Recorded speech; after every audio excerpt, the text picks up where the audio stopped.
السلام على سيد الأنبياء والمرسلين وعلى آله وأصحابه أجمعين أما بعد فأعوذ بالله من الشيطان الرجيم بسم الله الرحمن الرحيم الحمدللہ آج 22واں پارہ مکمل اور سورۃ الیاسین کی بھی تلاوت کی گئی اور 23واں پارہ بھی آدھا الحمدللہ ہم نے آج سماعت کر لیا۔ دعائے اللہ رب العزت کی بارگاہ میں ہم نے جو کچھ سنا ہے اس کو سمجھنے کی بھی ہمیں توفیق عطا فرمائے، اور آج تک ہم جو دروس میں سنتے رہے وہ تمام باتیں بھی ہمیں یاد رکھنے اور اس پر عمل پیرا ہونے کی توفیق عطا فرمائے۔ آج جو پہلی سورت پڑھی گئی وہ سورۃ السجدہ تھی، جس کے اندر ہم نے سجدہ بھی کیا، اور پھر دوسری سورت جو پڑھی گئی وہ تھی سورۃ الاحزاب۔ یہ سورت جب میں پڑھ رہا تھا تو ایسا لگ رہا تھا جیسے کہ نعت رسول مقبول صلی اللہ علیہ وسلم اس کے اندر بیان ہو رہی ہے اور میں نعت پڑھ رہا ہوں۔ اس طرح سے اس کے اندر جو آیات ہیں وہ آپ علیہ السلام کی شان و عظمت میں آئی ہیں کہ آپ علیہ السلام کا کیا مرتبہ ہے، ایک مومن کے نزدیک آپ علیہ السلام کا کیا مقام ہونا چاہیے، اور آپ علیہ السلام مومنین کی جانوں سے بھی بڑھ کر ان کے نزدیک عزیز ہونے چاہیے۔ اور آج کے دن 2 آیاتیں تو ایسی پڑھی گئیں، ویسے تو 3 آیات جو بہت مشہور ہیں اور بہت زیادہ پڑھی جاتی ہیں جب بھی آپ علیہ السلام کے فضائل بیان کیے جائیں، جب بھی آپ علیہ السلام کا میلاد مبارک منایا جائے، تو 3 آیات ان میں سے ایسی ہیں جو بہت زیادہ پڑھی جاتی ہیں اور ان پر بیان کیا جاتا ہے۔ لیکن 2 آیات ایسی بھی آج تلاوت کی گئیں کہ جو ہم میں سے تقریباً الحمدللہ ہم سب کو ہی یاد ہوں گی، جس میں سے پہلی آیت آئی ما کان محمد ابا احد من رجالکم ولکن رسول اللہ وخاتم النبیین، اور دوسری آیت جو آئی وہ آئی ان اللہ وملائکتہ یصلون علی النبی یا ایھا الذین آمنوا صلوا علیہ وسلموا تسلیما اللہم صل علی محمد وعلی آل محمد وبارک وسلم۔ تو یہ دونوں آیات جب آئیں تو بالکل اسی طرح محسوس ہو رہا، اور پھر اس صورت کے اندر صرف یہی 2 آیت نہیں کہ آپ علیہ السلام کی نبوت بیان کی گئی ہو اور آپ علیہ السلام کا آخری نبی ہونا اس آیت سے ثابت ہے، اس کو بھی ہمیں ہمیشہ ذہن میں رکھنا چاہیے۔ اور پھر اسی صورت میں آپ علیہ السلام کے جو اخلاق ہیں وہ بھی بیان کیے گئے۔ پھر مومنین کو اسی صورت میں یہ تعلیم دی گئی کہ آپ علیہ السلام کی بارگاہ میں جب جائیں تو کس طرح ادب سے جائیں، جب آپ علیہ السلام کسی دعوت کے لیے صحابہ کرام کو مدعو کریں تو آپ لوگوں کو کس طرح جانا ہے، نظریں جھکا کر جانا ہے، ادھر ادھر نہیں دیکھنا۔ پھر جب آپ لوگ کھانا کھا لیں فَإِذَا طَعِمْتُمْ فَانْتَشِرُوا، تو کہ جب آپ کھانا کھا لیں تو اس کے بعد آپ لوگ ادھر ادھر ہو جائیں اور وہاں پر باتوں میں نہ لگ جائیں۔ اور پھر آگے دیکھیں آپ علیہ السلام کا اخلاق بھی، آپ علیہ السلام کے کردار کو بھی بیان کیا گیا کہ آپ علیہ السلام خود منہ سے نہیں کہیں گے، آپ علیہ السلام کو تکلیف ہو رہی ہوگی، آپ کے گھر والے ظاہر ہے گھر چھوٹا ہے گھر میں موجود ہوں گے، تو آپ علیہ السلام خود دل میں تکلیف محسوس کر رہے ہوں گے کہ یہاں سے جلدی سے یہاں سے یہ لوگ ہٹیں تو ہم تھوڑا ریلیکس ہو کر بیٹھیں۔ لیکن آپ علیہ السلام نے نہ کبھی ایسا کہا کہ آپ یہاں سے چلے جائیں، اور نہ ہی آپ علیہ السلام کبھی ایسا کہیں گے۔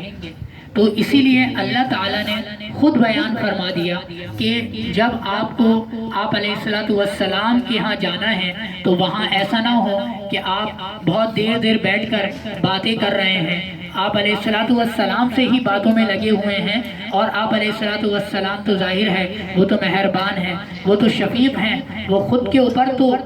کسی مشکل کو برداشت کر سکتے ہیں، لیکن وہ یہ نہیں چاہیں گے کہ میرے امتی کو تکلیف ہو، میرے امتی کا دل دکھے۔ تو لہٰذا ہمیں اس صورت میں یہ تعلیم بھی دی گئی اس طرح خیر بہت ساری احادیث، بہت ساری صورتیں قرآن پاک میں ایسی ہیں کہ جو آپ علیہ الصلوۃ والسلام کے افعال، آپ علیہ الصلوۃ والسلام کے اخلاق حسنہ، آپ علیہ الصلوۃ والسلام کی کہیں صورت کو بیان کرتی ہیں، کہیں سیرت کو بیان کر رہی ہوتی ہیں. یعنی اگر ہم دیکھیں تو ہر صورت میں ہی ہمیں کوئی نہ کوئی ایسی آیت مل جائے گی کہ جس کے اندر آپ علیہ الصلوۃ والسلام کی شان و عظمت بیان کی جا رہی ہو. عزیزان محترم، آج کی جو تلاوت ہم نے کی تو اس کے اندر ایک آیت جو آئی، ما کان محمد ابا احد من رجالکم ولکن رسول اللہ وخاتم النبیین وکان اللہ بکل شیء علیما. اس آیت سے ہمیں یہ بات یاد رکھنی چاہیے کہ اگر آپ علیہ الصلاۃ والسلام کو کوئی بھی شخص یہ کہے کہ آپ علیہ الصلاۃ والسلام کے بعد بھی کوئی نبی آ سکتا ہے، صرف اگر پاسبلٹی بھی کہے تو وہ اس آیت کا منکر ہو جائے گا، اور اس آیت جب قرآن کا منکر ہوگا تو وہ ڈائریکٹ دائرہ اسلام سے خارج ہو جائے گا. تو ہمیں یہ بات یاد رکھنی چاہیے، کیونکہ اس وقت کچھ لوگ ایسے بھی موجود ہیں جو یہ کہتے ہیں کہ آپ علیہ الصلوۃ والسلام نے نبوت ختم نہیں کی، بلکہ آپ علیہ الصلوۃ والسلام کے بعد بھی کوئی نبی آ سکتا ہے.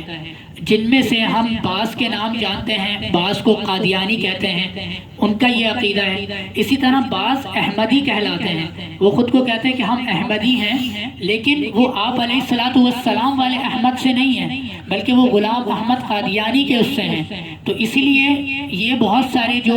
ہماری یونیورسٹیز کے لڑکے ہوتے ہیں وہ اس بات کو نہیں سمجھ پاتے. وہ یہ کہتے ہیں احمدی ہیں اور آپ علیہ الصلوۃ والسلام کا نام احمد ہے تو اس وجہ سے یہ احمدی کہلاتے ہیں. لیکن اصل میں مقصد یہ وہ نہیں ہے، بلکہ یہ کہتے ہیں کہ آپ علیہ الصلوۃ والسلام کے بعد بھی ایک نبی آ سکتا ہے، اور اس کو پھر یہ غلام احمد قادیانی تصور کرتے ہیں اور کہتے ہیں کہ یہ ذلی نبی ہے، معروضی نبی ہے، اس طرح کے یہ الفاظ استعمال کرتے ہیں. تو یہ بات یاد رکھیں، آپ علیہ الصلوۃ والسلام پر نبوت کا سلسلہ ختم ہو گیا ہے. خود آپ علیہ الصلوۃ والسلام نے کئی احادیث میں جا بجا یہ بات ارشاد فرمائی کہ لا نبی بعدی، میرے بعد کوئی نبی نہیں، میرے بعد کوئی نبی نہیں. ایک جگہ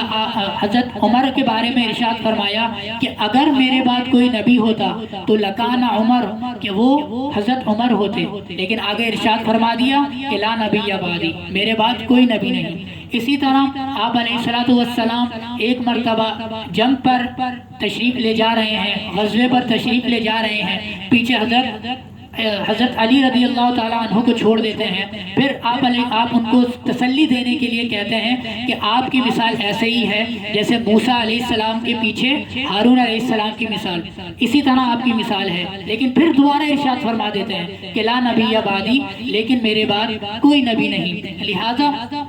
کوئی اگر آپ کے سامنے کسی بھی صورت میں کہے کہ آپ علیہ الصلوۃ والسلام کے بعد بھی کچھ پاسبلٹی ہے، کوئی نبی آ سکتا ہے، تو آپ اس کو پہلے تو سمجھائیں. نہیں تو پھر اگر وہ نہ مانے آپ اس کو آیت بھی بتا دیں، حدیث بھی بتا دیں کہ قرآن پاک میں سورۃ الاحزاب میں یہ بات آئی ہے، اور اسی طرح احادیث مبارکہ میں بھی یہ بات مذکور ہے کہ آپ علیہ الصلوۃ والسلام پر نبوت کا سلسلہ ختم ہو گیا ہے، اب نبوت کا دروازہ بند ہو گیا ہے، اب قیامت تک کوئی نبی نہیں آئے گا، کوئی رسول نہیں آئے گا، اور جو شخص یہ اعتقاد رکھے وہ کافر ہے.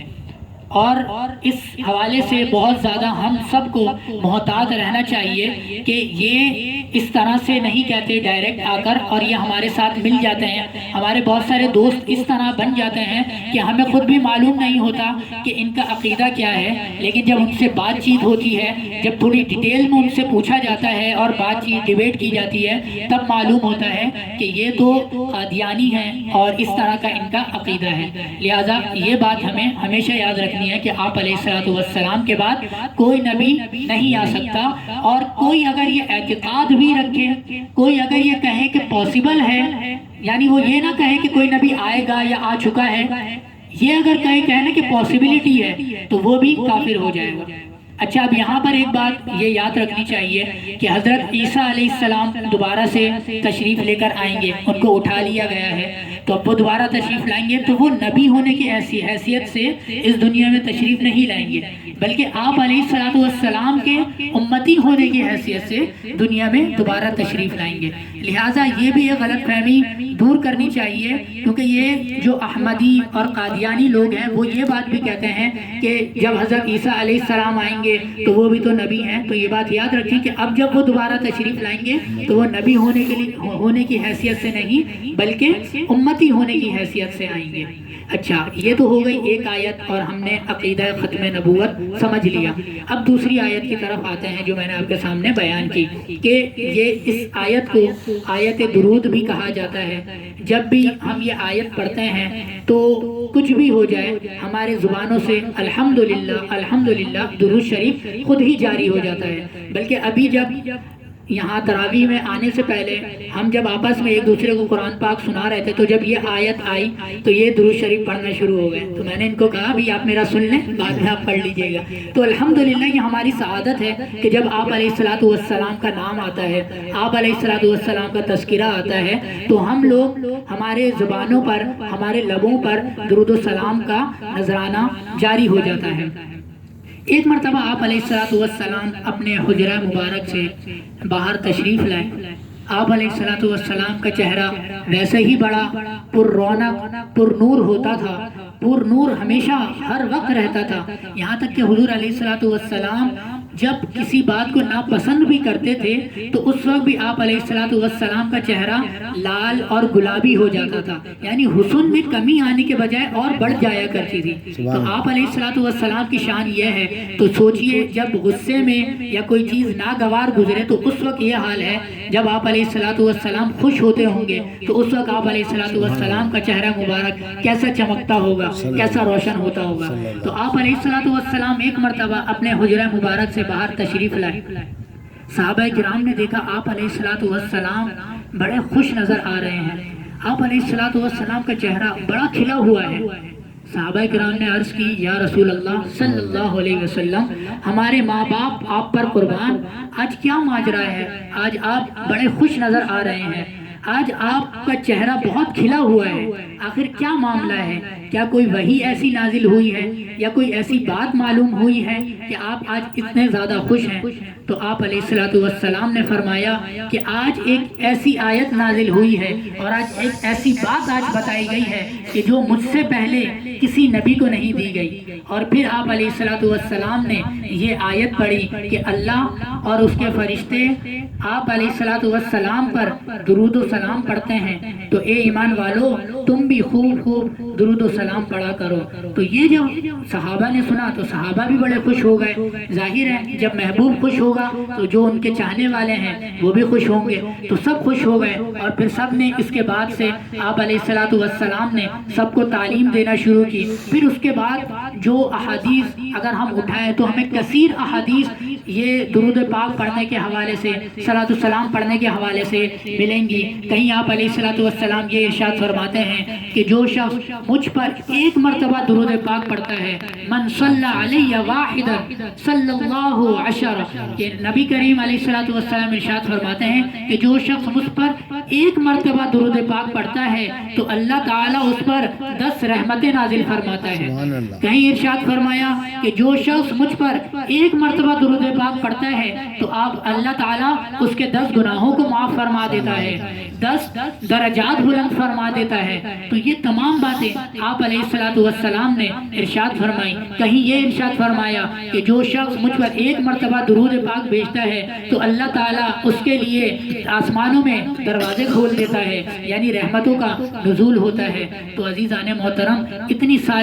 اتنی تمام یہ جو روایات موجود ہیں، کثیر روایات آپ علیہ الصلوۃ والسلام پر درود و سلام پڑھنے کے حوالے سے موجود ہیں۔ اگر ہم ان روایات کو اپنے ذہن میں رکھیں، ان کو اگر ہم یاد رکھیں تو یقین جانیں ہمیں خود بڑا لطف آئے گا۔ ہم صرف ایک مرتبہ کہیں گے صلی اللہ علی محمد صلی اللہ علیہ وسلم، صرف ہم یہ کہیں گے صلی اللہ علی محمد، تو اس پر ہی ہم سوچیں گے کہ ہمارے اوپر اللہ تعالیٰ نے 10 رحمتیں نازل کر دی ہیں، ہمارے 10 گناہ جو صغیرہ گناہ ہیں، جو ہمیں پتہ بھی نہیں چلتے، کہیں ہماری ایسی نظر پڑ گئی، کچھ ایسا سوچ لیا، وہ سب اللہ تعالیٰ نے معاف کر دیے۔ اسی طرح ہمارے 10 درجات بلند کر دیے۔ تو عزیزان محترم، یہی جو میں شروع سے آپ کی بارگاہ میں عرض کر رہا ہوں کہ اپنی عادت بنا لیں، کم سے کم دن میں 100 مرتبہ آپ علیہ السلام پر درود پاک کا نذرانہ پیش کریں۔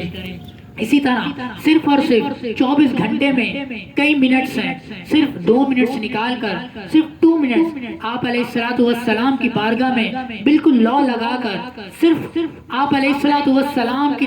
کی طرف توجہ کر کر، صرف ان کی طرف، ان کی یاد میں، صرف ان کو دل میں بسا کر آپ علیہ السلام پر درود و سلام کا نذرانہ پیش کریں۔ یقین جانے دوستو، جب ہم یہ عادت بنا لیں گے تو ہم خود محسوس کریں گے کہ ہمارے دل میں کیسی راحت ہمیں حاصل ہوگی، ہمیں کیسا اطمینان میسر آ جائے گا۔ ہم یہ دیکھیں گے کہ ہمارا کوئی کام جو نہیں ہو پا رہا تھا وہ بڑی آسانی سے ہو گیا، یا پھر جو کام ہمیں کرنے میں بڑی مشکل ہوتی تھی، مثال کے طور پر ہمیں کسی سبجیکٹ میں یا کچھ یاد کرنے میں، حافظے میں ہمیں مشکل ہوتی ہے کہ ہم اس مضمون کو کیسے یاد کریں۔ کسی کو انگلش میں مشکل ہوتی ہے، کسی کو اردو میں مشکل ہوتی ہے، کسی کو میتھس کا کوئی سوال سمجھ میں نہیں آتا، کسی کو فزکس میں کچھ پرابلمز ہو رہی ہوتی ہیں، تو وہ خود یہ بات نوٹ کرے گا کہ جب سے میں نے آپ علیہ السلام کی طرف توجہ کر کر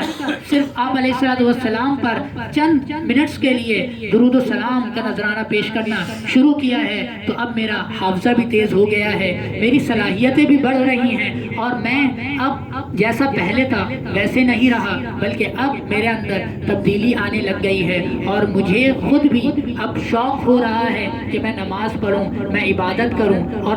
برائی کرتے ہوئے میرا دل اب رک جاتا ہے۔ اور یقین جانے یہی تو ہمارا مقصد ہے، ہم جو دنیا میں آئے ہیں، اللہ تعالیٰ نے ارشاد فرمایا وَمَا خَلَقْتُ الْجِنَّ وَالْإِنسَ إِلَّا لِيَعْبُدُونَ، کہ ہم نے جنات اور انسان کو کیوں پیدا کیا ہے؟ صرف اور صرف اپنی عبادت کے لیے۔ تو جب ہم ان چیزوں میں لگ جائیں گے تو ہمارا خود دل عبادت کی طرف لگ جائے گا، اور جب ہمارا دل عبادت میں لگ جائے گا تو ہماری دنیا بھی سنور جائے گی اور آخرت بھی سنور جائے گی۔ دعا اللہ رب العزت کی بارگاہ میں آج جو کچھ ہم نے سنا اس کو یاد رکھنے اور دوسروں کو بھی اس کی تعلیم دینے کی توفیق عطا فرمائے۔ عقیدہ ختم نبوت پر ہمیشہ پہرا دینے کی ہمیں توفیق اور سعادت نصیب فرمائے، اور جو کوئی ہمارے سامنے عقیدہ ختم نبوت کے بارے میں بات کرے یا اس کے حوالے سے کوئی غلط انفارمیشن وہ ریویل کرے تو ہم اس کو روک سکیں اور اس کو ہم بتا سکیں کہ آپ علیہ السلام آخری نبی ہیں، اور آپ علیہ